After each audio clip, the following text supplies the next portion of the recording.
Hai sahabat Roda Time, apa kabar kalian hari ini? Sudahkah Anda menyeduh kopi atau teh hari ini?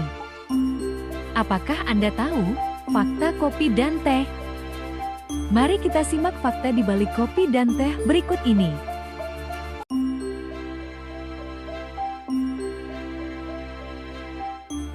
Hindari makanan berkalsium saat minum kopi dan teh.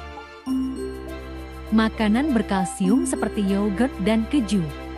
Kandungan kafein dalam kopi dan teh dapat menghalangi penyerapan kalsium dari makanan. Sehingga kalsium yang seharusnya diserap justru dibuang melalui urin. Hindari makan ikan salmon dan kacang merah saat minum kopi dan teh. Salmon, kacang merah, daging kambing dan sarden adalah makanan yang mengandung banyak zinc. Nah, kandungan zinc dalam makanan ini tidak bisa diserap tubuh ketika dimakan bersamaan dengan minum kopi dan teh. Kandungan kafein kopi dan teh menghalangi penyerapan zinc dalam tubuh. Hindari mengkonsumsi vitamin dan suplemen bersamaan minum kopi dan teh. Dalam beberapa studi, kafein dalam kopi mempengaruhi penyerapan beberapa vitamin. Misalnya vitamin D, vitamin C, dan mineral.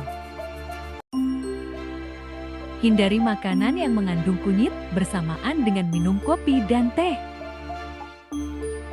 Campuran kafein dan oksalat pada daun teh bisa bereaksi negatif jika bercampur dengan senyawa yang ada pada kunyit.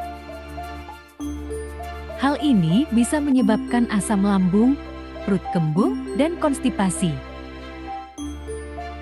Hati-hati makan gorengan saat minum kopi dan teh. Minum kopi dan teh sambil menyantap gorengan adalah hal yang nikmat. Namun waspada jika cairan kopi dan teh bercampur dengan tepung dalam gorengan. Hal ini dapat membuat usus menjadi terhambat dan membuat kolesterol jahat dalam tubuh meningkat.